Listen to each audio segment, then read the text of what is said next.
ये रहेगा कि हाँ, अब पहले तो ये बताओ वॉइस आ रही है नहीं आ रही है, अब क्लियर है? नहीं, ये ज़रूर पूछेंगे। थोड़ा सा मैं इसलिए नहीं देखता हूँ आजकल, मैंने आपको अपनी परेशानी बता दी कि कुछ तो हमारे यहाँ स्टाइलिश बच्चे बहुत हैं, तो वो सोचते हैं अच्छा सर तो करा ही देंगे। 12th के बच्चे हैं, वो सोचते हैं सर तो करा ही देंगे। उनको क्या मालूम है कि ये सारी चीज़ें कई बार ऐसा होता है माइंड से स्लिप हो जाती हैं, कई बार ऐसा होता है कि ठीक है सिलेबस के हिसाब से देखना होता है। अब आ रही है ना?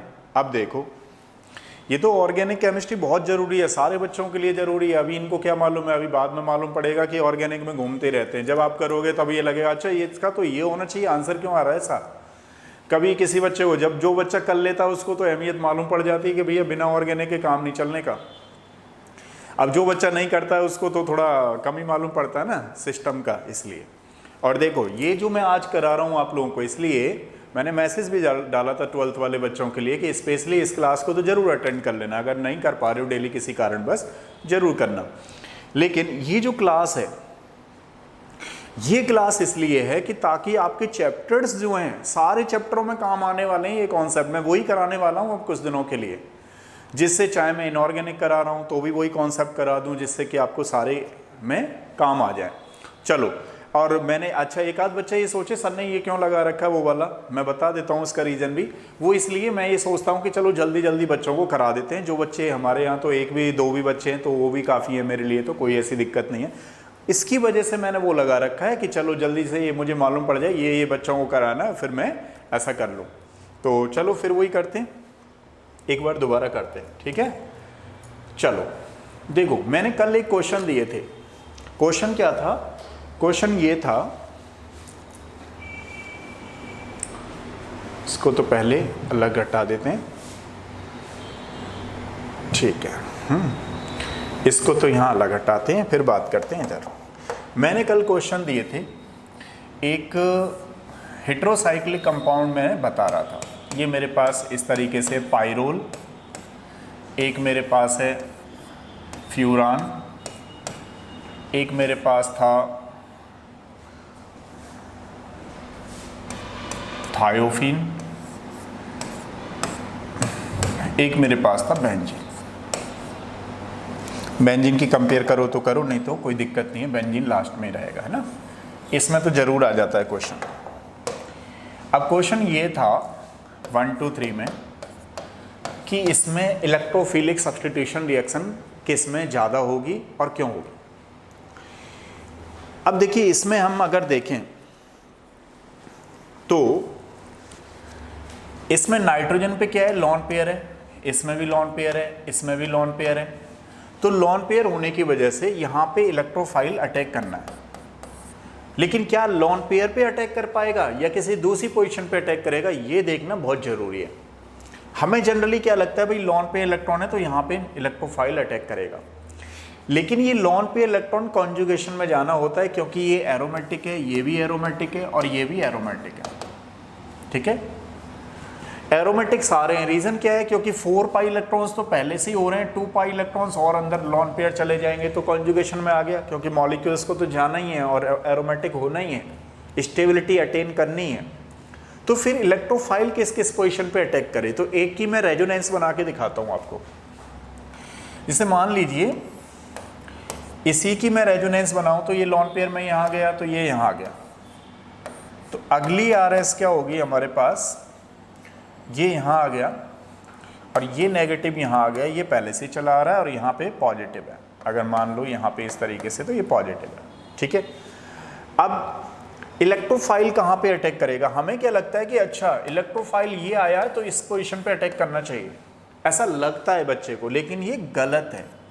रीज़न क्या है? क्योंकि जो नेगेटिव चार्ज देख रहे हो वो फिक्स नहीं है, वो मूवेबल है ना, वो रेजोनेंस में जाएगा। जैसे ये यहाँ चला गया तो फिर ये यहाँ आ गया, तो इलेक्ट्रॉन डेंसिटी कहाँ पे? ये तो आपके मेडिकल में पूछा गया। तो ये जो आप डबल बॉन्ड देख रहे हो ना, ये इलेक्ट्रॉनिकली रिच है, इलेक्ट्रॉन रिच सेंटर है। इलेक्ट्रॉन रिच सेंटर जहाँ पे होगा वहीं पे इलेक्ट्रोफाइल अटैक करेगा। तो ध्यान रखना इस पोजीशन पे और इस पोजीशन पे, यानी कि हेटेरो एटम से मैं नंबरिंग कर दूं तो 1 2 3 4 4 एंड 5। तो जो 2 5 पोजीशन है मेरी, वो कैसी हैं, इलेक्ट्रॉनिकली रिच, और इलेक्ट्रॉन रिच जहां पे होगा सेंटर वहां पर इलेक्ट्रोफाइल अटैक करेगा। ठीक है, तो ध्यान रखना है कि ये इलेक्ट्रोफाइल अटैक अब किस में जल्दी करे, 3 हमारे पास ऑप्शन है। अब यहां पे ये देखेंगे कि मान लो अगर नाइट्रोजन पे प्लस रह रहा है, ऑक्सीजन पे प्लस हो रहा है, ऑक्सीजन पे हो रहा है प्लस नाइट्रोजन पे हो रहा है और सल्फर पे हो रहा है।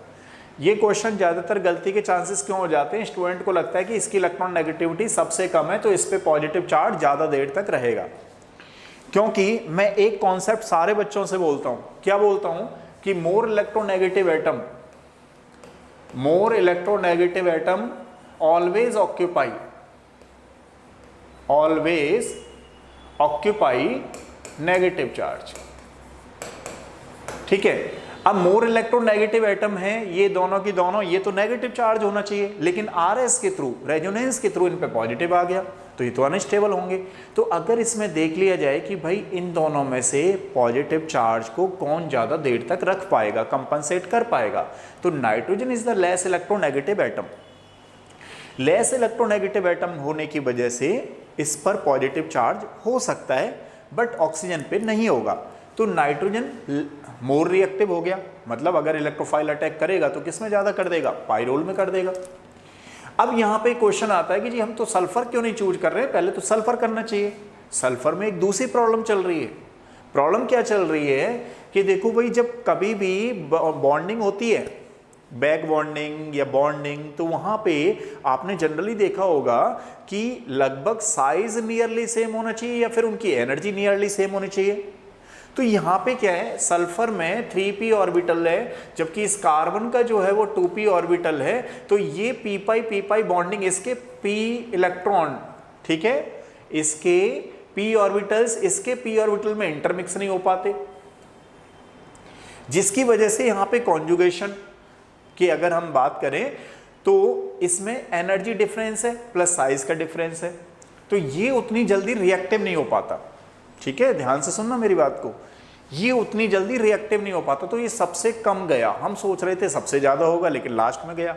रीजन क्या है, क्योंकि ये 3p ऑर्बिटल है सल्फर का, बेकेंट p ऑर्बिटल, ठीक है, या 3p4 सॉरी, बेकेंट तो d ऑर्बिटल हो जाएगा, 3p4 आएगा क्योंकि ऑक्सीजन फैमिली में है इस तरीके से।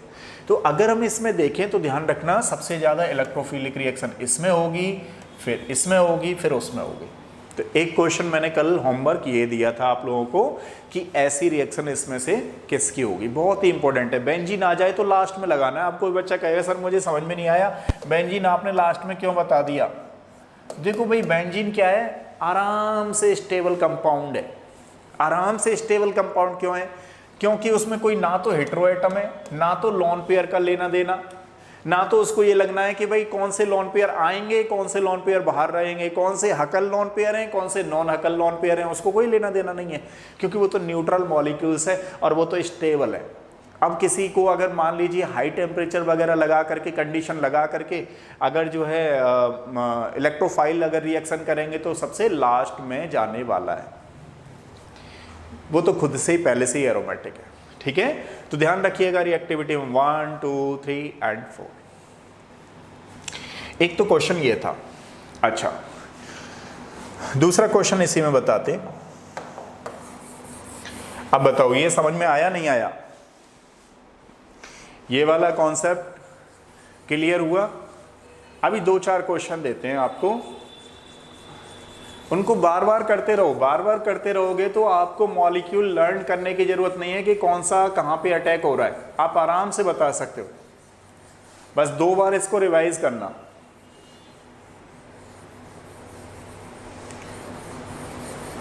अब सेकंड क्वेश्चन है हमारे पास, जो हैलोजेंस है सबसे ज्यादा एसएप्शन दिखाता है हैलोजेंस। कभी मालूम नहीं पड़ता है कि वो रिएक्टिविटी दिखा रहा है या कभी स्टेबिलिटी दिखाता है, क्या है किस तरीके से। तो यहाँ पर हम लोग कर रहे थे एरोमेटिक इलेक्ट्रोफिलिक सब्स्टिट्यूशन रिएक्शन। ठीक है, ऐसे करके होता है ना, ऐसे, ये एरोमेटिक इलेक्ट्रोफिलिक सब्स्टिट्यूशन रिएक्शन। अब इसके केस में क्या है कि हमें कोई क्वेश्चन दे रखा है इस तरीके से, पहले तो थोड़ा सा हैलोजन के बारे में बता दूं आपको। हैलोजन की दो चीज़ें होती हैं, क्या क्या है हमारे पास, एक तो डायरेक्शन इफेक्ट, एक है रिएक्टिविटी इफेक्ट। एक तो हमारे पास कौन सा आ जाएगा, डायरेक्टिव, इसको डायरेक्टिव इन्फ्लुएंस या फिर डायरेक्टिव इफेक्ट बोलते हैं। एक होता है रिएक्टिविटी। जब भी कभी हमें डायरेक्शन देखनी होती है किसी की कि कैसे बॉन्ड जाएगा कैसे आएगा, तो प्लस रेजोनेंस लगाते हैं। अगर हमें रिएक्टिविटी देखनी है कि रिएक्ट करेगा नहीं करेगा, तो हैलोजन के केस में ध्यान रखिएगा ये -I या +I के हिसाब से निकालते हैं, मतलब I के हिसाब से निकालते हैं। और जनरली तो -I लेंगे क्योंकि हैलोजेंस क्या है, मोर इलेक्ट्रोनेगेटिव एटम, तो -I। तो डायरेक्टिव इफेक्ट जो चल रहा है वो प्लस हाइपर कॉन्जुगेशन की वजह से। हाँ, बेंजीन की जगह अगर फिनॉल होता तो बिल्कुल बताएंगे आपको। बेंजीन की जगह फिनॉल होता तो ध्यान रखना सबसे पहले हेटेरोसाइक्लिक कंपाउंड ही को लगाना है आपको, जैसे फिनॉल को लास्ट में ही लेना है। अब रीज़न सुन लो क्या है सब। रीज़न इसलिए क्योंकि फिनॉल भी तो क्या होता है कि एरोमेटिक कैरेक्टर वो अटेन कर लेता है, किसकी वजह से, फिनॉक्साइड आयन वगैरह होता है, या फिर फिनॉल पे जो लॉन पे इलेक्ट्रॉन होते हैं वो कॉन्जुगेशन में आते हैं और फिर क्या करते हैं, वो हेटेरो नहीं है। अब हेटेरो का मतलब समझ लो जरा थोड़ा सा। हेटेरो का मतलब ये है कि कल मैंने थोड़ी सी हिंट दी थी कि जैसे मान लीजिए अब ये फिनॉल, जैसे जावेद ने पूछा फिनॉल, तो होता क्या है, सारे कार्बन एक जैसे हैं भाई। अनस्टेबिलिटी टाइप की वहाँ आती है जहाँ पे दो फ्रेंड हैं, वहाँ वो खींच रहा है, वो काम कर रहा है, वो कह रहा नहीं मैं नहीं कर रहा, वो कह रहा है कर भाई कर, वो कह रहा नहीं मुझसे नहीं हो रहा, और वहाँ प्रॉब्लम आती है। इनमें प्रॉब्लम नहीं आती है, ये तो क्या है एक जैसे हैं। आप देखिए इन्वायरमेंट देखिए, कार्बन कार्बन कार्बन कार्बन, वहाँ पे क्या चल रहा था, खींचातानी चल रही थी कार्बन और दूसरे एटम के बीच में। कार्बन दूसरे एटम के बीच में कैसे चल रही थी कि जैसे मान लो यहाँ पायरोल है, अब नाइट्रोजन कह रहा है तुम काम करो मुझे पैसे दो, तुम काम करो मुझे पैसे दो। क्यों कह रहा है भाई, ये मोर इलेक्ट्रोनेगेटिव है, तो खींचातानी इसमें चल रही है। तो खींचातानी वाले को पहले ध्यान रखो, लास्ट वाले में जब जहां पे कार्बन कार्बन दिख रहे हैं आपको, फिनॉल भी तो ऐसे ही आया ना। देखो ये होमो है, होमो, होमो का मतलब समझ रहे हो, सारे जो रिंग में कार्बन आ रहे हैं, all the carbons, not any other atom. अब यहाँ क्या है, रिंग में दूसरा एटम आ गया, तो दूसरा एटम क्या है, थोड़ा समझ रहे हो ना, प्रॉब्लम क्रिएट हो गई। कोई भी काम कर रहे हो जब तक खुद से नहीं करोगे, आप सोचते रहोगे यार ठीक है। अब देखो मैं आपको पढ़ा दूंगा, आपने कहा मैंने पढ़ा दूंगा, पूरा पढ़ाऊंगा, लेकिन आपको एक बार और इसको देख लेना पड़ेगा। अगर आपने एक बार और ढंग से देख लिया तो आपको फिर वो ध्यान रहेगा एग्जाम तक। मतलब कहने का मेरा यही है कि आपको एक बार करना पड़ेगा थोड़ा सा। अब ये इधर क्या है, होमो है, इधर ये हेटेरो है, तो हेटेरो वालों को पहले लेना है। और हेटेरो में भी ध्यान रखना, नाइट्रोजन, ऑक्सीजन, सल्फर, देन कोई सा भी आ रहा होमो वाला वो लगा देना है, ठीक है। अब थोड़ा इधर चलते हैं। अब देखिए क्या होगा कि डायरेक्टिव इफेक्ट जो चल रहा है वो प्लस रेजोनेंस, और रिएक्टिविटी जो देखी जा रही है वो -I के हिसाब से। अब जैसे फॉर एग्जांपल हमारे पास एक कोई इस तरीके से आ गया, 5 मेंबर्ड रिंग है, यहाँ पे ये कोई हैलोजेंस है, ये 5 मेंबर्ड रिंग है,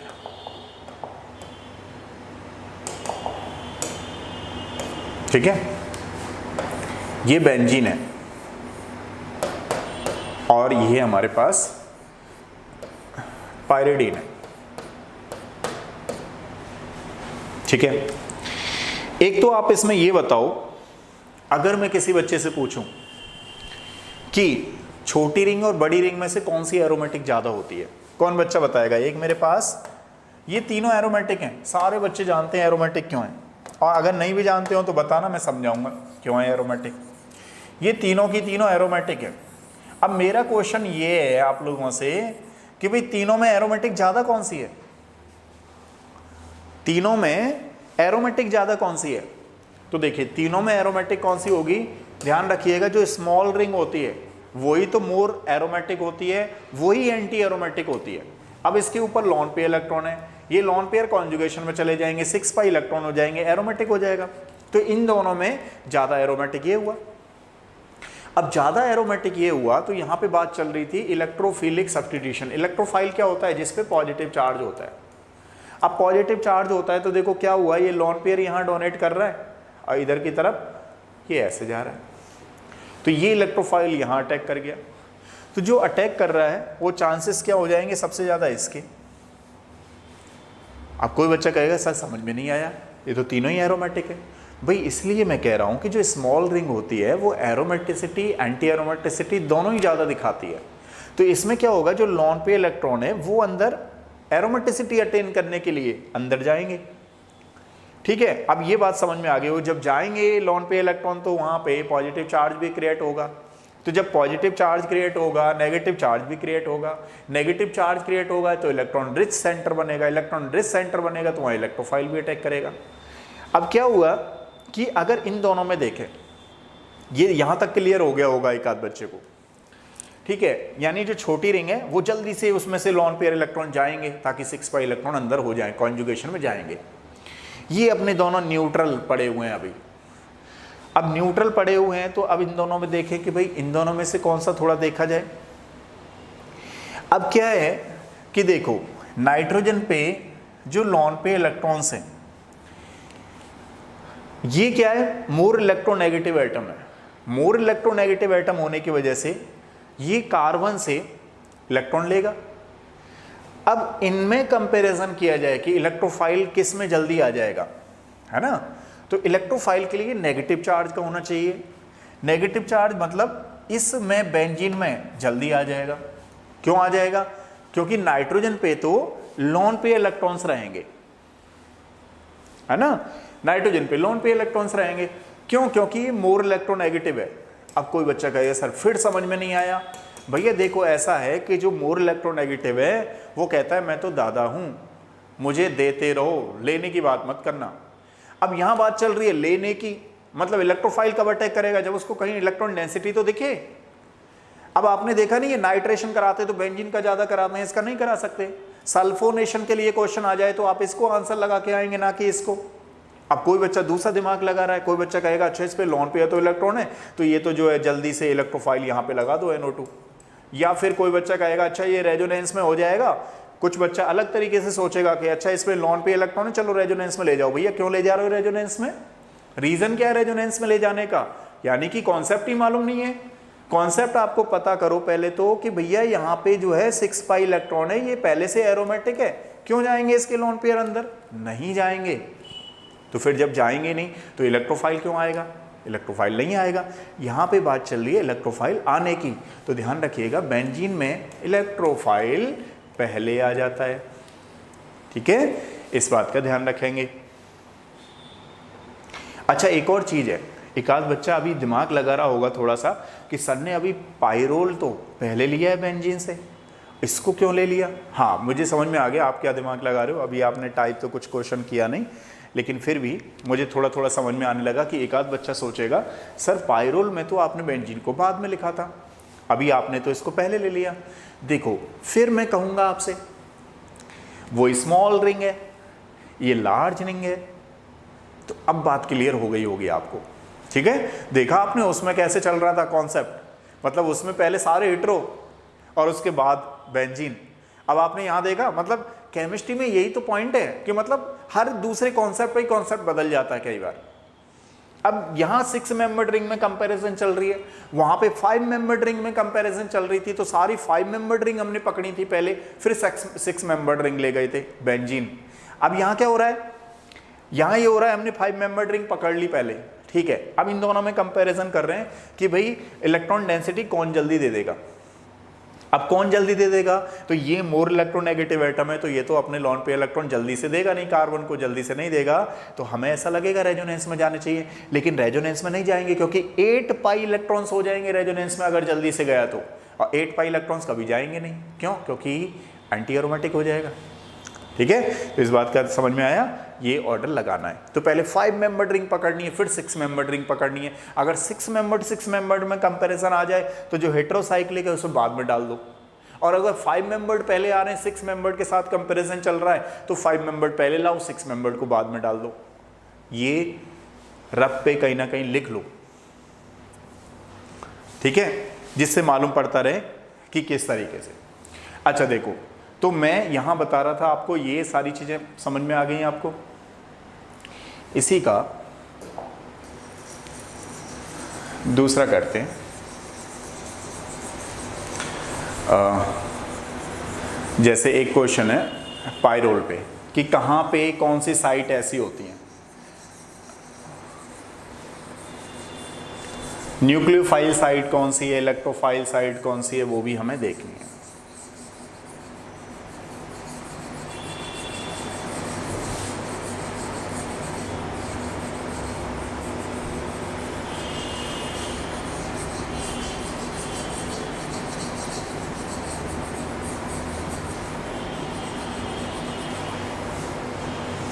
अब देखो, जैसे मान लो हमारे पास कोई पायरोल है, ये पायरोल है। अब इस पे क्वेश्चन आया हुआ है, नीट में तो आया हुआ है कि इसमें इलेक्ट्रॉन डेंसिटी किसकी ज़्यादा होगी, ऐसा करके है। इलेक्ट्रॉन रिच सेंटर कहाँ पे, ऑलरेडी आप देखेंगे तो नाइट्रोजन वाले चैप्टर में आपको मिल जाएगा। और IIT JEE में आया हुआ है इलेक्ट्रोफिलिक सब्स्टिट्यूशन रिएक्शन कहाँ पे, कौन से वाले एटम पे ज़्यादा होगी। तो पहले मैं नंबरिंग कर लेता हूँ 1 2 3 4 एंड 5। अभी मैंने आपको इसकी रेजोनेंस सिखाई थी, तो रेजोनेंस पे हमने क्या देखा था, यहाँ पे नेगेटिव आ रहा था, है ना, इस वाली पोजीशन पे। कहाँ पे, यहाँ पे ऐसे करके इलेक्ट्रॉन डेंसिटी थी। तो ये इलेक्ट्रॉन रिच सेंटर, मान लो अगर ये यहाँ पे आ जाए, ये यहाँ पे आ जाए, फिर फर्दर हमारे पास क्या बनेगा, लाइक दिस, इस तरीके से, है ना, ये ऐसे। और फिर जब ये है तो फिर ये ऐसे आ जाएगा, तो यहाँ पे। तो आप लोग देख रहे हो अल्टीमेटली नेगेटिव नेगेटिव कहाँ पे आ सकता है, या तो इस पोजीशन पे आएगा या फिर इस पोजीशन पे। तो 2 एंड 5 कौन सी हैं, electron rich centre. 2 and 5 electron rich centre है। अब यहाँ पे अगर बात की जाए कि ऐसी रिएक्शन कहाँ पे होगी, इलेक्ट्रोफिलिक सब्स्टिट्यूशन रिएक्शन कहाँ पे होगी, तो यहाँ पे इलेक्ट्रोफाइल कहाँ पे अटैक करता है, जहाँ पर इलेक्ट्रॉन रिच साइट होती है। तो रिच साइट आपने पकड़नी है, इसको अल्फा भी बोलते हैं, ध्यान रखना है ना, अल्फा, क्योंकि स्पेक्ट्रोस्कोपिक डेटा होता है, अल्फा अल्फा ये हो जाएगा। ये क्योंकि नाइट्रोजन के पास में कार्बन है तो इसका एनवायरनमेंट अलग है, ये थोड़ा दूर चला गया तो ये इन्वायरमेंट अलग है, तो ये इन्वायरमेंट को हम बीटा बोलते हैं, बीटा हाइड्रोजन। तो ये थोड़ा सा नेट वगैरह में आते करते रहते हैं, अल्फा बीटा गामा, इस तरीके से पोजीशन होती है हाइड्रोजन की। फिलहाल आप ऐसे ही समझिए कि ये जो है 2 एंड 5 जो पोजीशन है इलेक्ट्रॉन रिच पोजीशन है, और इलेक्ट्रॉन रिच पोजीशन को हम लोग क्या बोलते हैं, इलेक्ट्रोफिलिक सब्स्टिट्यूशन वहाँ पे होगा। अब एक क्वेश्चन और इम्पोर्टेंट इंडोल पे पूछा जाता है, कई बार पायरिडीन पे समझना है हमें।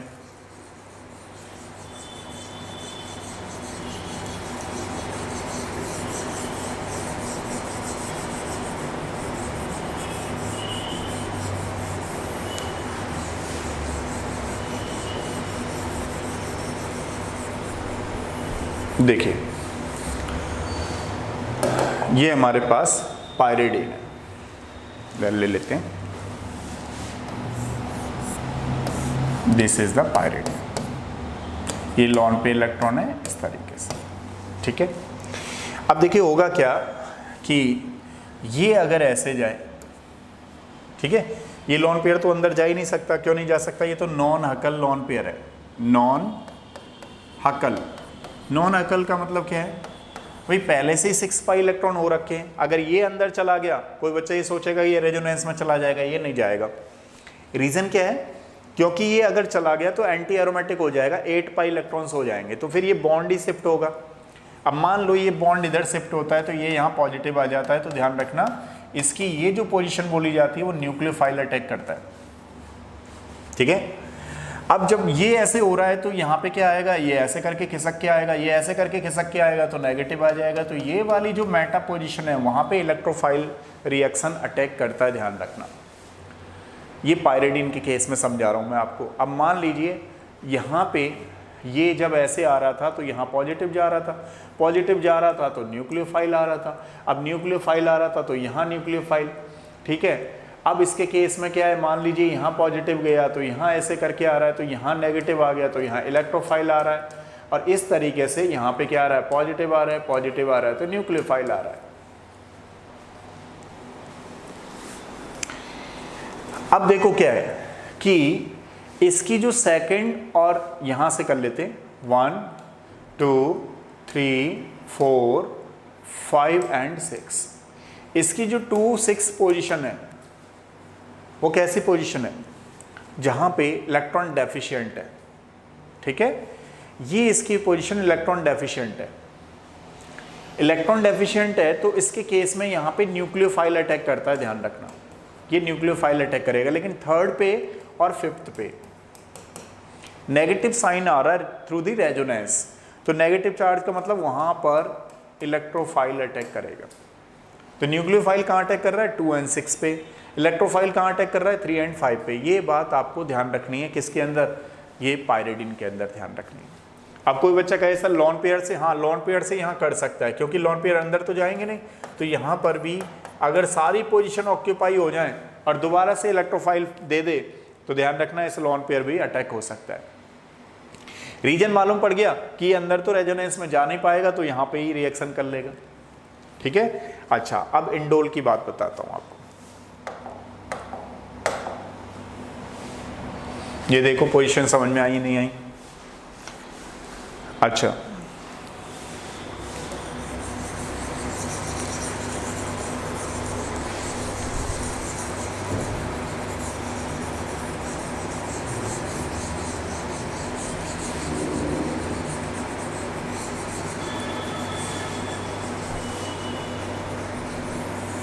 देखो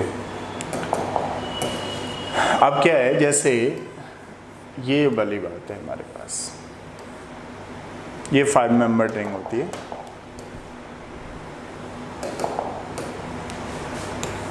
लाइक दिस, है ना। अब देखो इसको क्या बोलते हैं हम लोग, इंडोल।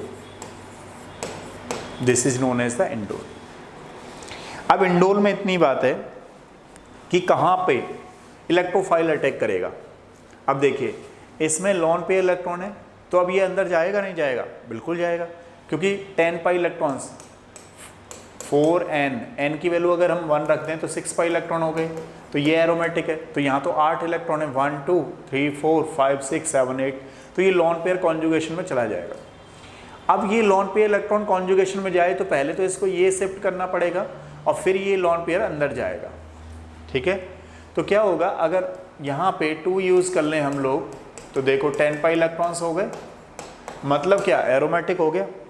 तो क्वेश्चन ये है हमारे पास, कुछ बच्चे क्या करते हैं, इसी को ऐसे ना घुमा करके इधर नीचे की तरफ घुमा देते हैं। अब मान लो नीचे की तरफ घुमा दिया, तो इसी बॉन्ड को मैं अगर ऐसे कर दूं तो ये नेगेटिव यहाँ आ जाएगा और यहाँ आ जाएगा, तो यहाँ पे होना चाहिए, लेकिन ऐसा होता नहीं है। रीज़न क्या है, लॉन पेयर जाते हैं और फिर यूँ जाता है, डायरेक्शन जाती है, ठीक है। तो यहाँ नेगेटिव हो गया। तो इंडोल के केस में क्या ध्यान रखना है, इस पोजीशन पे, जैसे मान लीजिए क्वेश्चन आपके एग्जाम में कैसे आएगा, ये डायरेक्ट तो ऐसे नहीं आने वाला, ये आपके एग्जाम में ये क्वेश्चन ऐसे पूछेगा। अब मान लीजिए कोई बच्चा कहे ये तो रिएक्शन हमने कहीं पढ़ी नहीं है, ऐसा करके बोले H2SO4 ये और डाल देगा, इलेक्ट्रोफाइल जनरेट करने के काम में लाया जाता है, ठीक है। अब इलेक्ट्रोफाइल क्या होता है, SO3H। अब ये बच्चे तो जानते हैं सारे के सारे भाई कंसंट्रेट, ये सल्फोनेशन हो रहा है, मान लीजिए ये ना दे, नाइट्रेशन दे दे, कंसंट्रेटेड HNO3 दे दे, HNO3 के साथ साथ H2SO4 दे दे, यहाँ पे NO2 लगना है। अब बच्चा ये सारा जानता है, सारे बच्चे जानते हैं भैया NO2 लगेगा, SO3H लगेगा, लेकिन लगेगा कहाँ, ये तो समझना जरूरी है। तो मैं आपको ये बता रहा हूँ कि ये इलेक्ट्रोफाइल हो गया। अब इलेक्ट्रोफाइल अगर आपको तुरंत मालूम है, 2 मिनट नहीं लगेंगे, ऑप्शन दिखेगा, अच्छा सर ने यहाँ बताया था क्योंकि यहाँ पर पॉजिटिव रह नहीं सकता, क्यों नहीं रह सकता, उसके पीछे भी रीजन है, क्योंकि नाइट्रोजन क्या है, मोर इलेक्ट्रोनेगेटिव है। और ये क्वेश्चन ऑलरेडी लास्ट ईयर भी आ गया था, रेजोनेंस में ही, रेजोनेंस पर ही बेस्ड था क्वेश्चन, तो वहाँ पे पूछा था कौन सी स्ट्रक्चर स्टेबल होगी नहीं होगी। अब मान लो मैं यहाँ पे पॉजिटिव क्यों नहीं लगा रहा, पहला क्वेश्चन मेरे दिमाग में ये आएगा कि जी हम ऊपर ही क्यों जो है नेगेटिव ले जा रहे हैं, मतलब यहाँ पे क्यों नहीं ला रहे हैं, ऊपर क्यों नेगेटिव ले जा रहे हैं, यहाँ पे क्यों नहीं नेगेटिव ला रहे हैं। इसके पीछे रीजन ये है कि जैसे मान लो अगर मैं इसको ऐसे ले जा रहा हूँ, तो यहाँ पे ये जो लॉन पे इलेक्ट्रॉन है, इससे ये कंपनसेट हो जा रहा है क्या, पॉजिटिव चार्ज। दोबारा से सुनना, अगर ये लॉन पे इलेक्ट्रॉन पास रहेंगे तो ये जो पॉजिटिव चार्ज है मैं ऐसे करके बॉन्ड बना सकता हूँ, लेकिन अगर यही पॉजिटिव चार्ज ऊपर चला जाए तो ये लोन पेयर और ये इनमें डिफरेंस आ जाएगा, तो ये मॉलिक्यूल अनस्टेबल हो जाएगा, उतना स्टेबल नहीं होगा जितना होना चाहिए था। तो पॉजिटिव चार्ज अगर इसके पास है तो इजीली हो जाएगा। तो लोन पेयर इधर जा रहे हैं ताकि यहाँ पे बॉन्ड बन जा रहा है, यहाँ पे बॉन्ड बन जा रहा है, इधर की तरफ आ रहा है, समझ रहे हो? तो इस तरीके से, है ना। तो यहाँ पे नेगेटिव आएगा, और जब नेगेटिव आएगा तो मान लीजिए अगर क्वेश्चन आ गया और आपको पता है कि NO2 यहीं लगाना है तो आपको ज़्यादा टाइम नहीं लगने वाला, और आपको पता ही नहीं है कि कहाँ पे लगेगा तो दिक्कतें रहेंगी थोड़ी बहुत, ठीक है। इस तरीके से अब जरा आइसोइंडोल का केस लेते हैं हम लोग।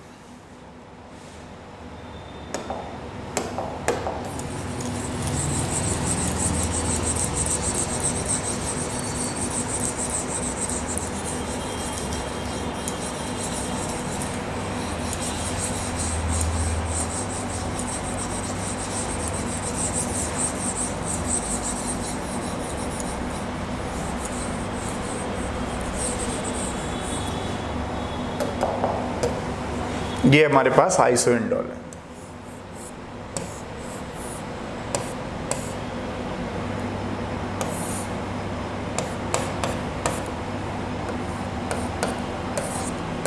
ठीक है। अगर यहां पे पूछे क्वेश्चन कि कौन सा वाला होगा, तो देखिए इस कंडीशन में क्या है, ये लोन पे इलेक्ट्रॉन है, ठीक है। अब यहां पे देखें, पहले क्या हो रहा था, यहां पे था, थोड़ा सा और आइडिया लगवाऊं, इन दोनों को कंपैरिजन करते हैं। पहले यहाँ पे था, ठीक है। तो हम क्या कर रहे थे, यहाँ पे इलेक्ट्रोफाइल अटैक कर रहा था इधर की तरफ ऐसे करके। अब इलेक्ट्रोफाइल कहाँ पे अटैक करेगा, यहाँ पे। अब रीज़न बता सकते हो ऐसा क्यों? ऐसा क्यों? क्योंकि अगर देखा जाए, अगर यहाँ पे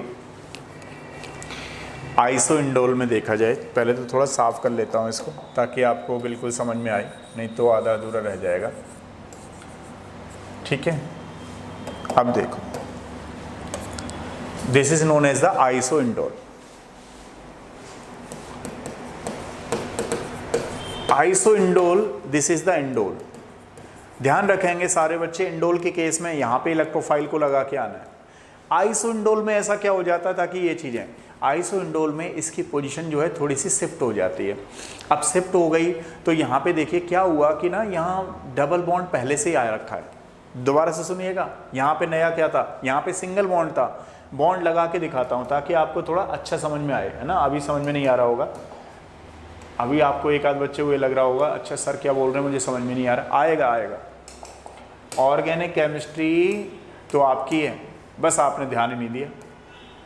ये ना इधर डबल बॉन्ड ऑलरेडी लगे आए, ये हो रहा है यहाँ पे। उसमें क्या हो रहा था, इसमें ये हो रहा था एक ही बॉन्ड था, तो इस लोन पेयर की सारी चीजें थी, लोन पेयर को जाना था। इधर लोन पेयर को नहीं जाना, इधर तो पहले से ये फिक्स है, ये डबल बॉन्ड है, मतलब 10 पाई इलेक्ट्रॉन्स तो पहले से हो रहे हैं, तो एरोमेटिक पहले से है। तो यहाँ पे क्या इलेक्ट्रोफाइल लगा दो, क्या दिक्कत है, मतलब दिक्कत समझ में आ रही होगी। अब ये नॉन हकल लोन पेयर बोले जाएंगे, ये अंदर नहीं जा रहा, जबकि इसमें क्या हो रहा है, इसको जाना पड़ रहा है, इसको नहीं जाना पड़ रहा। नहीं जाना पड़ रहा तो यहाँ इलेक्ट्रॉन डेंसिटी ज़्यादा रहेगी, यहाँ डबल बॉन्ड रहेंगे। डबल बॉन्ड का मतलब क्या है, इलेक्ट्रॉन डेंसिटी ज़्यादा है। इलेक्ट्रॉन डेंसिटी ज़्यादा है मतलब इलेक्ट्रॉन रिच सेंटर जहाँ ज़्यादा है, इलेक्ट्रॉन रिच सेंटर ज़्यादा है, वहाँ पे होगा। तो अब अगर मान लो NO2 आ गया, अब कोई बच्चा कहेगा अच्छा यहाँ तो स्टेरिक एंट्रेंस होगा, यहाँ मैं नहीं ले जा रहा, अपनी तरफ से सोच रहा है बच्चा, लेकिन ऐसा नहीं है, यहाँ पे लगा सकते हो। लगा नहीं है वो तो लगा क्या सकते हो, क्योंकि ये नॉन हकल लोन पेयर वाले हैं, ये हकल वाले थे, मतलब अंदर जाएगा।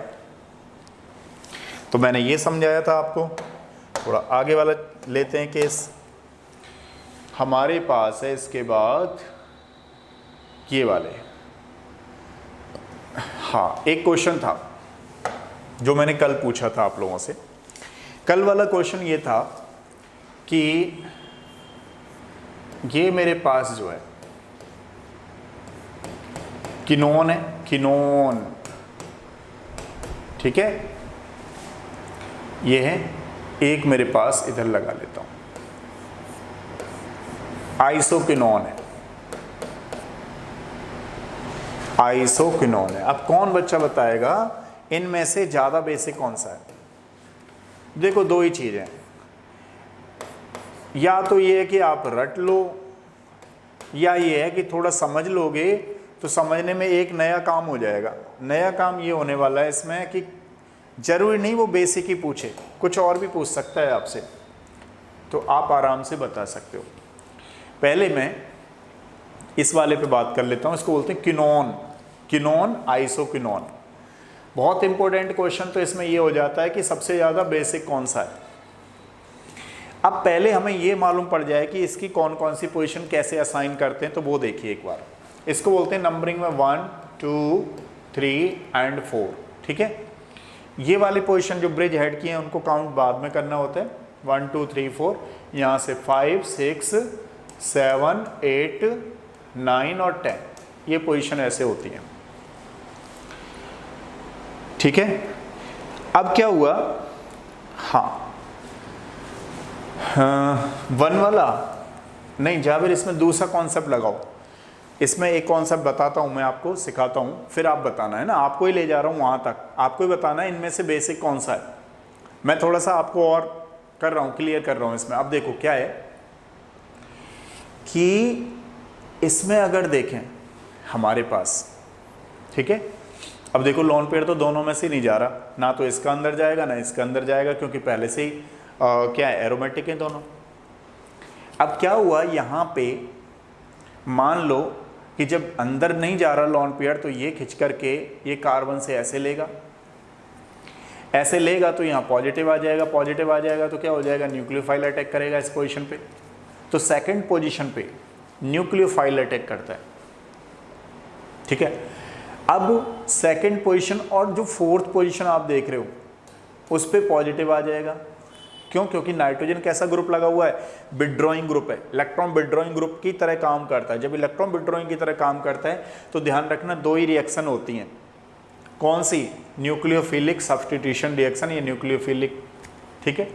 अब न्यूक्लियोफाइल यहाँ अटैक कर रहा है सेकंड पोजीशन पे, या यहाँ पे भी रेजोनेंस के थ्रू पॉजिटिव आ जाएगा, तो यहाँ न्यूक्लियोफाइल, क्योंकि न्यूक्लियोफाइल कैसा है हमारे पास, नेगेटिव, तो इस पोजीशन पे फिर क्या करेगा, इलेक्ट्रोफाइल। क्योंकि आप लोग जानते हो रेजोनेंस कहाँ पे काम करता है, रेजोनेंस दो ही जगह काम करता है, ऑर्थो पैरा डायरेक्टिंग ग्रुप होता है। ऑर्थो पैरा डायरेक्टिंग ग्रुप में अगर किसी के पास विथड्रॉइंग ग्रुप लगा है, जैसे मैं थोड़ा और समझाता हूँ आपको, क्लियर नहीं हो रही होंगी चीज़ें, थोड़ा और समझाता हूँ। जैसे मान लो ये कहीं क्वेश्चन आ गया NO2 की RS रेजोनेंस बनाओ, तो आपको मालूम है ये ऐसे गया तो ये ऐसे गया, तो यहाँ पे पॉजिटिव आ गया, तो आया ना पॉजिटिव। अब ये ऑर्थो पोजीशन पे बोला जाएगा। अब अगर हम यहाँ करें तो ये ऐसे जा रहा है, तो यहाँ पॉजिटिव, यहाँ इस तरीके से, तो क्या है हमारे पास, रेजोनेंस के थ्रू, समझ रहे हो आप लोग चीज़ों को।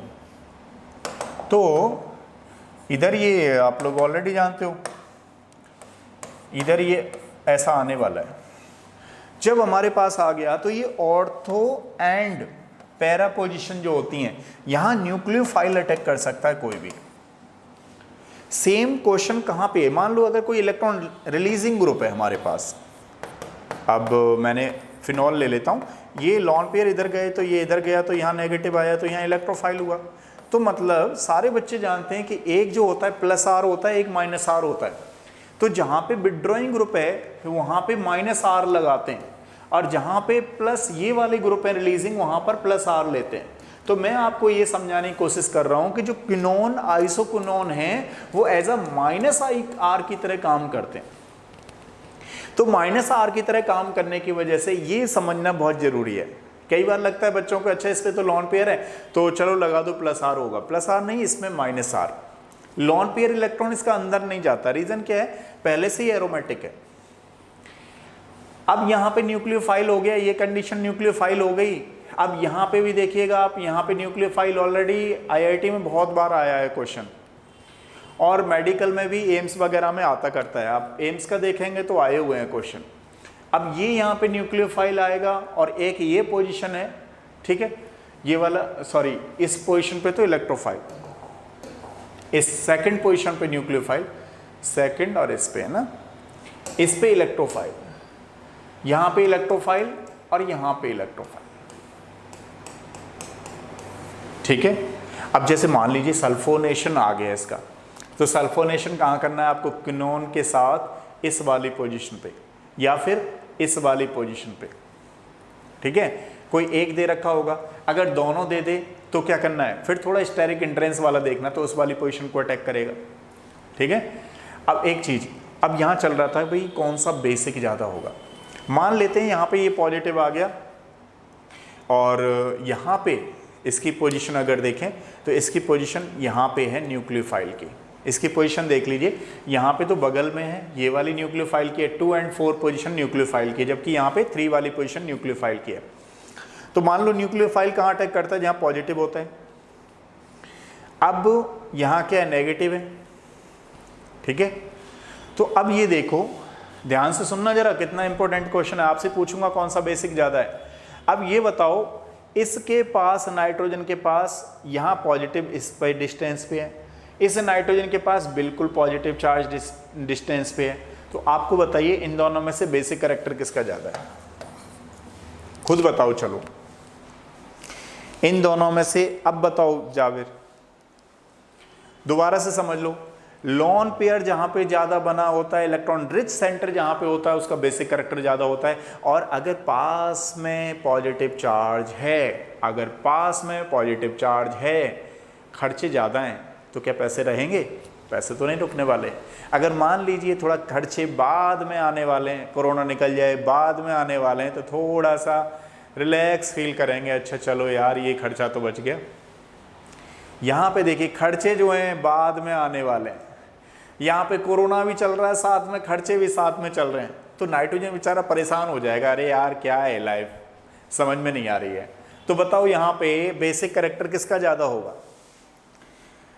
कौन बच्चा बताएगा बेसिक कैरेक्टर सबसे ज़्यादा किसका होगा?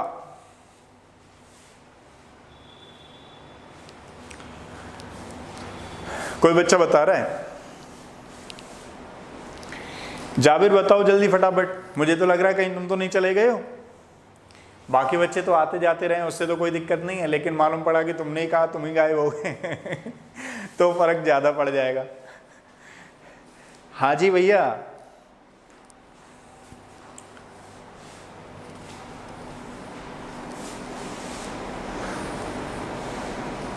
नंबर 2, हाँ बिल्कुल सही है, बिल्कुल सही है, यही मैं बताना चाह रहा हूँ। यही अब आपको बिल्कुल ध्यान रखो, आप भूलोगे नहीं। अब कैसे ध्यान रखना है? आइसोक्विनोलिन मोर बेसिक होता है। अब आप कहोगे सर मुझे तो ऐसे याद हो गया, फिर मैं काम क्या करूँ? नहीं, ये अगर आप क्वेश्चन दे रहे हो तो थोड़ा सा ट्विस्टिंग पे क्वेश्चन आने के चांस हैं, क्योंकि इस बार जो नीट का ऐसा नहीं है सिंपल नीट के ही होने वाले हैं एडमिशन, वहाँ एम्स जाना है इसी से। अब एम्स जाना है तो आप समझ जाओ, ये तो एम्स में आते थे पहले क्वेश्चन, अब आप नीट का लेवल बढ़ के आएगा भाई, थोड़ा समझना जरूरी है चीज़ों को, क्योंकि अब की बार नीट से ही एम्स में भरी जाएंगी सारी सीटें। आपके जिपमर भी अपना एग्जाम नहीं ले रहा है, अभी बच्चों को नहीं मालूम है, वो सारी सीटें इसी से जाएंगी, तो जिसके हाईएस्ट मार्क्स आएंगे उसी से जाएंगी। तो थोड़ा सा तो क्वेश्चन को पकड़ आना जरूरी है। और IIT वाले बच्चे तो मुझे कहने की ज़रूरत नहीं पड़ेगी आपको, ठीक है, यानी आने के चांसेस तो बहुत ज़्यादा हैं।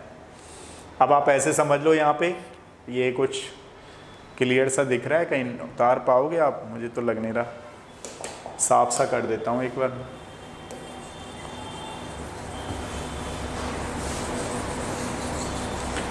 देखो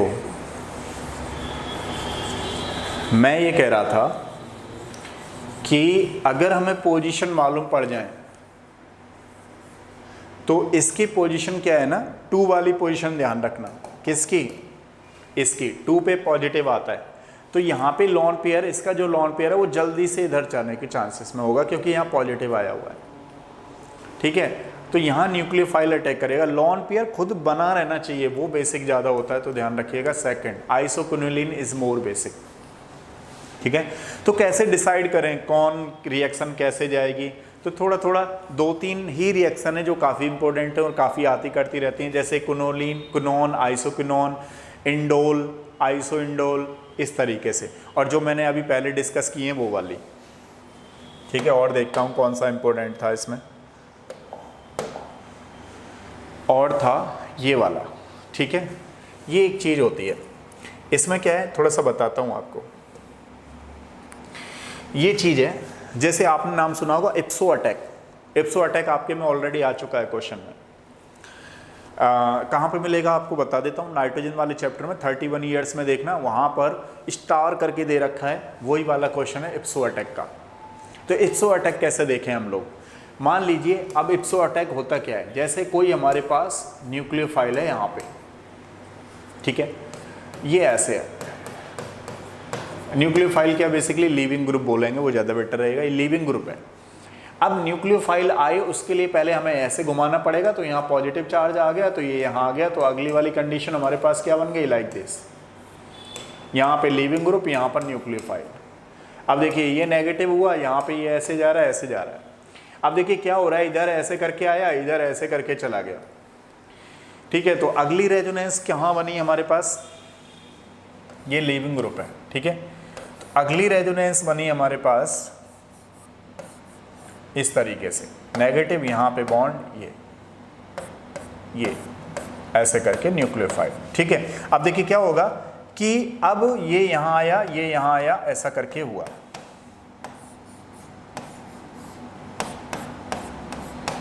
न्यूक्लियोफाइल है, और ये इस तरीके से, ये ऐसे। अब मान लो इसी में आपसे पूछे कि कहाँ कहाँ पे इलेक्ट्रोफाइल अटैक कर सकते हैं, जहाँ नेगेटिव देख रहे हो वहाँ पे इलेक्ट्रोफाइल अटैक कर सकता है, पहली कंडीशन। दूसरी कंडीशन आपसे इसमें हाइब्रिडाइजेशन पे क्वेश्चन पूछ सकता है। अब जैसे अभी तो इस सब कार्बन का हाइब्रिडाइजेशन sp2 है, ध्यान रखना, इसका sp2 sp2 sp2 sp2 सबका sp2, लेकिन अगर ये रेजोनेंस हाइब्रिड बना के दे दे और आपसे पूछे अब बताओ न्यूक्लियोफाइल का हाइब्रिडाइजेशन क्या है, अब बच्चा सोचेगा यहाँ डबल बॉन्ड लग तो रहे, लगा दो sp2, नहीं sp2 नहीं है, यहाँ पे है sp3। अब क्वेश्चन है जी इप्सो क्या हुआ, फिर इप्सो ऐसा हुआ कि अगर ये न्यूक्लियोफाइल चला जाए, कोई लीविंग ग्रुप चला जाए, न्यूक्लियोफाइल नहीं लीविंग ग्रुप, एक लीविंग ग्रुप चला गया मान लीजिए, दूसरा लीविंग ग्रुप आ रहा है उसी पोजीशन पे, उसी चीज पे, तो उसको बोलते हैं इप्सो अटैक। वहां से छोड़ के गया, उसी पोजीशन पे आया, उसको बोलते हैं इप्सो अटैक। और दूसरा हाइब्रिडाइजेशन इस कंडीशन में ध्यान रखना sp3 होता है। अब क्वेश्चन ये इप्सो अटैक कहाँ पे होने के चांसेस ज़्यादा होते हैं, तो ध्यान रखिएगा अगर यहाँ पे leaving group electron withdrawing type का है तो वहाँ पर इप्सो अटैक के ज़्यादा चांसेस होते हैं, ठीक है, ये हमें ध्यान रखना है। इसको मिसहीवर, ठीक है, कॉम्प्लेक्स भी बोलते हैं इस वाले को, मिसहीवर कॉम्प्लेक्स या रेजोनेंस हाइब्रिड। तो इप्सो अटैक आपको समझ में आया? हाँ, तो देखो इप्सो अटैक में क्या है कि बेसिकली जहां से कोई लिविंग ग्रुप गया वहीं पे अटैक करे, उसको बोलते हैं इप्सो अटैक। तो ये इतना ही आपको समझना है। इप्सो समझा रहा था मैं आपको, जिस पोजीशन से जाएगा एक ग्रुप उसी पोजीशन पे दूसरा ग्रुप आएगा, उसको बोलते हैं इप्सो अटैक। अब यहां बात करते हैं आगे वाले। अब देखो ये काफ़ी इंपॉर्टेंट क्वेश्चन है, काफ़ी इंपॉर्टेंट क्वेश्चन है। कैसे इंपॉर्टेंट है वो समझाता हूँ। जब हम लोग जीओसी करते हैं, ऑलमोस्ट सारे बच्चे जानते होंगे, मैं जब जीओसी कराता हूँ तो उसमें सारी इंटरमीडिएट बताता हूँ, कार्बोकैटायन, कार्बेनाइन, फ्री रेडिकल्स, कार्बिन, नाइट्रिन, बेंजाइन। तो बेंजाइन इंटरमीडिएट क्या होती है कि उसके लिए ध्यान रखना ऑर्थो हाइड्रोजन होता है एक तो, और स्ट्रॉन्ग बेस का होना बहुत ज़रूरी है। अब जैसे फॉर एग्जांपल हमारे पास कोई क्वेश्चन इस तरीके से आ गया, ठीक है। अब NaNH2 ये क्या, strongest base, strong base. Benzene intermediate वहीं बनेगी जहां पर स्ट्रॉन्ग बेस होगा। अब हमारे पास हाइड्रोजन क्या है, ऑर्थो हाइड्रोजन ये रहा, ऑर्थो हाइड्रोजन ये रहा। तो यहां से ये स्ट्रॉन्ग बेस क्या करेगा, हाइड्रोजन और हैलोजन का निकलना, इसको क्या बोलते हैं, डीहाइड्रोहैलोजिनेशन, मतलब क्या करेगा, इलिमिनेशन रिएक्शन। अब इलिमिनेशन कुछ ऐसे होगा कि इसके पास में हो गया, ये निकल गया, इसने स्ट्रॉन्ग बेस ने हाइड्रोजन निकाला पहले, तो हाइड्रोजन निकालने के बाद क्लोरीन निकाल दिया, तो इसमें इंटरमीडिएट बन गई हमारे पास बेंजाइन इंटरमीडिएट। अब कोई दूसरी रिएक्शन करा रहा है, जैसे मान लीजिए NH2 आपको दे दे कि बताओ अब प्रोडक्ट क्या होगा, अब इम्पोर्टेंट हो गया यहाँ से आगे, यहाँ तक तो बात आपको समझ में आ गई कि भाई बेंजाइन इंटरमीडिएट बनेगी। कब बनेगी वो समझो। बेंजाइन, देखो बेंजाइन इंटरमीडिएट में क्या है, हाँ अभी इतना ही करेंगे, नेक्स्ट में करा दूंगा बाकी का, तो इसको कर लेते हैं पहले, है ना। देखो अब क्या हुआ कि जैसे मान लो यहाँ ये जो CH3 है ये जनरली प्लस आई हिसाब से जाएगा, मतलब इंडक्टिव इफेक्ट पे काम करता है। अब जब इंडक्टिव इफेक्ट पे काम करेगा तो हमारे पास क्या होगा कि ये वाला जो ग्रुप है ये अटैक यहां पे करे तो कौन सी पोजीशन पे होगा, NH3। अब इसका भी रीजन बताऊंगा कि ऑर्थो पोजीशन पे क्यों नहीं हुआ। ऑर्थो पोजीशन पे होता तो वहां पर रेजोनेंस के चांसेस ज्यादा होते, जबकि इसमें जो CH3 ग्रुप है, CH3 में इंडक्टिव इफेक्ट देखा जाता है। तो कौन सा वाले पे जाने वाला है हमारे पास, मेटा। बच्चों को लगेगा अनएक्सपेक्टेड प्रोडक्ट आ गया, इतना तो हमने सोचा ही नहीं था।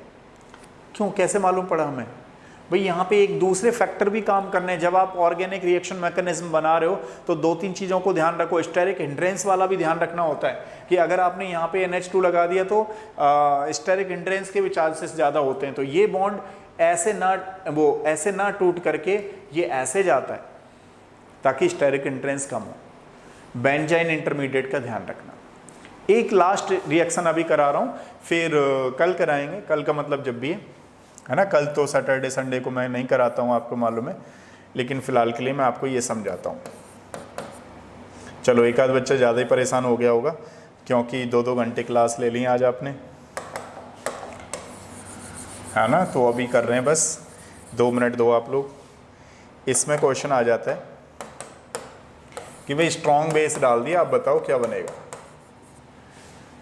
अब बच्चे को क्या लगता है, अच्छा स्ट्रॉन्ग बेस डाल दिया तो ये नेगेटिव ये पॉजिटिव लगा देता, बच्चा यहाँ अटैक करा देता खुद से ही। और आंसर क्या आ गया, आंसर बच्चे का आ गया ये, ठीक है। ये वहाँ पे दिखेगा आपको, ये आंसर सबसे पहला ऑप्शन तो यही दे रखा होगा। वानी की गलती करनी है, जितनी गलती कर सकते हो कर दो। ये आंसर नहीं होगा। स्ट्रॉन्ग बेस के साथ हमेशा ध्यान रखना बेंजाइन इंटरमीडिएट बनती है। अब पहले ये क्या करेगा, अगर हमने बेस डाला है तो फर्स्ट में ही बेंजाइन नहीं बना देगा, कहीं आपको ये देखना पड़ेगा कहीं कोई एसिडिक हाइड्रोजन तो नहीं है। एसिडिक हाइड्रोजन क्या होता है, जो मोर इलेक्ट्रोनेगेटिव एटम अटैच होता है उसको एसिडिक हाइड्रोजन बोलते हैं। तो सबसे पहले इसकी रिएक्शन होने वाली है एसिड बेस रिएक्शन। तो ये क्या है, यहाँ बेस है और ये एसिडिक हाइड्रोजन को रिमूव करेगा। तो यहाँ पे क्या हो गया, इधर थोड़ा इसको हटा दूं, ये तो गलत ही है ना, ऐसा नहीं होगा। अब यहाँ एसिड बेस रिएक्शन होगा। तो एसिड बेस रिएक्शन का मतलब क्या हुआ कि लाइक दिस, ये हमारे पास ये आ गया और ये आ गया इस तरीके से। अब क्या होगा दोबारा, क्योंकि बेस को एक्सेस में लेगा, तो पहली रिएक्शन में उसने क्या किया, एसिड बेस रिएक्शन। इस पे पूछ ले तो एसिड बेस रिएक्शन। अब क्या होगा, यहाँ पे एसिड बेस रिएक्शन करने पे यहाँ पे चला गया और यहाँ पे हाइड्रोजन था, यहाँ पर भी था, यहाँ पर भी था। तो जनरली ये तो ऑक्सीजन के कॉन्टैक्ट में आ रहा है, हाइड्रोजन बॉन्डिंग में टेक पार्ट कर सकता है, इसलिए यहाँ से तो नहीं, यहाँ से जाएगा हाइड्रोजन, क्योंकि ये वाला हाइड्रोजन H बॉन्डिंग में टेक पार्ट करने के चांसेस हैं। तो जब यहाँ पे गया तो हमारे पास इंटरमीडिएट बेंजाइन इधर बने लाइक दिस, ठीक है, ये ठीक है, समझ में आया होगा। अब आप अटैक करा सकते हो। अटैक कैसे करेंगे, अब जैसे मान लीजिए क्लोरीन में चला गया, अब NH2 को लेना है। अब NH2 को फिनॉक्साइड आयन के हिसाब से, वो भी -I + I के हिसाब से, तो +I -I यहाँ पे जाएगा। रेजोनेंस के हिसाब से नहीं करना है, इस वाली पोजीशन पे अटैक नहीं कराना है, ठीक है। तो ये थे भाई साहब क्वेश्चन। अब कुछ बच्चे, एक बच्चे ज़्यादा ही परेशान हो गए, 1-2, है ना। तो हम चाहेंगे भी नहीं कि ज़्यादा परेशान हो। हम चाहेंगे कल आपकी क्लास, कल का मतलब मंडे को, इसमें 1-2 टॉपिक और हैं मैं करा दूंगा और थोड़ी कोशिश करूंगा। मंडे को मालूम नहीं कौन सी डेट हो जाएगी, आज कितनी है, 28 है, 29, 30, 31 हो जाएगी। और IT वालों का तो पेपर है ना। तो मेडिकल वालों के लिए कराते हैं, चलो कोई दिक्कत नहीं है। और बाकी कर रहे हो, करते रहो और क्वेश्चन पूछते रहो, ठीक है। गुड नाइट तो कहने ही वाला हूँ सबको। ठीक है, मेरा कहने का मतलब ये है कि अभी भी कोई भी बच्चा गेम चेंज कर देगा, ध्यान रखना। इतने दिनों में भी गेम चेंज किया जा सकता है। किया कौन जा सकता है? क्योंकि आपने पूरी 2 साल 1 साल बहुत पढ़ रखा है, बस पढ़ तो रखा है लेकिन वो कंट्रोल में नहीं आ रही है, कई बार अनकंट्रोल रिएक्शन हो रही है। तो उसका अनकंट्रोल रिएक्शन को रोकना है। कैसे रुकेगी? प्रैक्टिस से। ठीक है, कैसे रुकेगी? जहाँ पे मुझे लग रहा है कि अच्छा अभी बच्चे इस पोर्शन को तैयार नहीं कर रहे होंगे, जो तैयार किया है वो भी थोड़ा मिस्टेक हो रहा होगा, तो मैं तो अपनी तरफ से पूरे एफर्ट्स लगाऊंगा। लेकिन मैं ये नहीं कहता, कई बार बच्चों से ये मेरी गलती भी समझ लो, ड्रॉबैक्स भी समझ लो। बहुत सारे टीचर कहते हैं भैया शेयर करो, लाइक करो, ये करो, वो करो। मैं नहीं कहता, मेरी एक आदत है। मैं सोचता हूँ कि मेरे अंदर टैलेंट होगा तो बच्चा, आज तो मैंने चलो ठीक है ऑनलाइन शुरू किया है, ऑफलाइन 20 साल पहले किया था, तो जानते हैं कुछ बच्चे तो ज़िंदगी में ऑनलाइन में भी जानेंगे। बस थोड़ा सा टाइम दो, जैसे ही एग्ज़ाम ख़त्म हो जाएगा फिर फ्री माइंड से पढ़ाएंगे। अभी तो क्या है, जल्दी जल्दी में कर रहे हैं। अब एक आध नया बच्चा आया, अभी मेरा बच्चा एक 11th का भी है, वंश। अब उसको तो बेचारे को समझ में नहीं आ रहा होगा, लेकिन फिर भी वो कर रहा है, तो ये तो काफ़ी एफर्ट्स की बात है और करना रहना चाहिए, है ना। और जो 12th वगैरह के बच्चे वो नहीं देख रहे, जबकि उनको देखना चाहिए, तो वो चलता रहता है। फिलहाल के लिए इतना ही है कि करते रहो एफर्ट्स। मेरा अपना जितना बन पाएगा मैं कर रहा हूँ। आप लोगों को लगेगा कि अच्छा सर नहीं कर रहे, नहीं, मैं कर रहा हूँ। लॉकडाउन में भी लगा रहा। बच्चे अनलाइक डिसलाइक करते रहते हैं, उनका काम है करना, वो करते रहेंगे। लेकिन फिर मुझे लगता है कि हाँ, हमारे बच्चे भी जो है करते रहें, साथ में चलते रहें, और हम तो चलते ही रहते हैं। ठीक है, अभी क्योंकि टीचर आ नहीं पा रहे हैं यहाँ तक, आपको मालूम है, इसलिए। अदरवाइज़ तो मैं 2-2 3-3 घंटे भी आपकी बायो फिजिक्स वगैरह भी करवा देता। लेकिन अब कुछ सिचुएशन ऐसी हैं क्रिटिकल जिसमें कुछ कहा नहीं जा सकता। तो अगर मैं यहाँ पे हूँ तो अभी तो मैं करता हूँ। अभी जाना भी है, घर भी जाना है मुझे, ऐसा नहीं है कोचिंग में रहना है। ठीक है, तो चलिए नेक्स्ट में मिलते हैं। और कल थोड़ा मोटिवेशन लेक्चर मैं ज़रूर दूंगा, तो उसको सुनना ज़रूर है आपको। 1 घंटे वो वेस्टिंग नहीं करेंगे, कुछ नया जोश ज़रूर आएगा आपको। कल मिलते हैं। Good night, same.